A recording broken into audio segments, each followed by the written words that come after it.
எங்கு சென்றாலும் சொல்லிவிட்டுச் செல்லும் எனது ஆருயிர் தலைவரே, இம்முறை ஏன் சொல்லாமல் சென்றீர்கள்?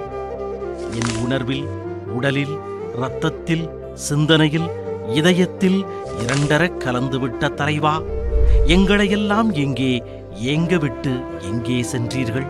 ஓய்வெடுக்காமல் உழைத்தவன் எங்கே ஓய்வு கொண்டிருக்கிறான் என்று நினைவிடத்தில் எழுத வேண்டும் என்று 33 ஆண்டுகளுக்கு முன்பே எழுதினீர்களே.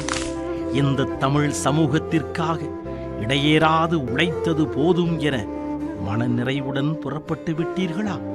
95 வயதில் 80 ஆண்டு பொது வாழ்வுடன் சளைக்காமல் ஓடி நாம் தாண்டிய உயரத்தை யார் தாண்டுவார்கள் பார்ப்போம் என்று போட்டி வைத்துவிட்டு மறைந்து காத்திருக்கிறீர்களா? திருவாரூர் மண்ணில் உங்கள் 95வது வயது பிறந்த நாளான ஜூன் 3ஆம் நாள் நான் பேசும்போது உங்கள் சக்தியில் பாதியை தாருங்கள் என்றேன். அந்த சக்தியை பேரறிஞர் அண்ணாவிடம் நீங்கள் இரவலாக பெற்ற இதயத்தையும் யாசிக்கிறேன்.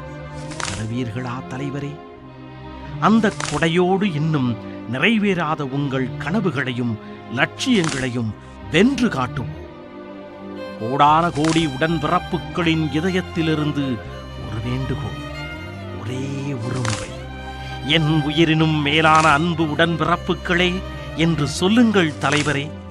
அது ஒரு நூற்றாண்டு எங்களை இன மொழி உணர்வோடு இயங்க வைத்துவிடும்.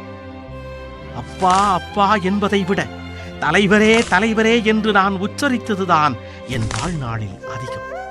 அதனால் ஒரே ஒரு முறை இப்பொழுது அப்பா என்று அழைத்துக் கொள்ளட்டுமா தலைவர்? கண்ணீருடன் மு.க. ஸ்டாலின்.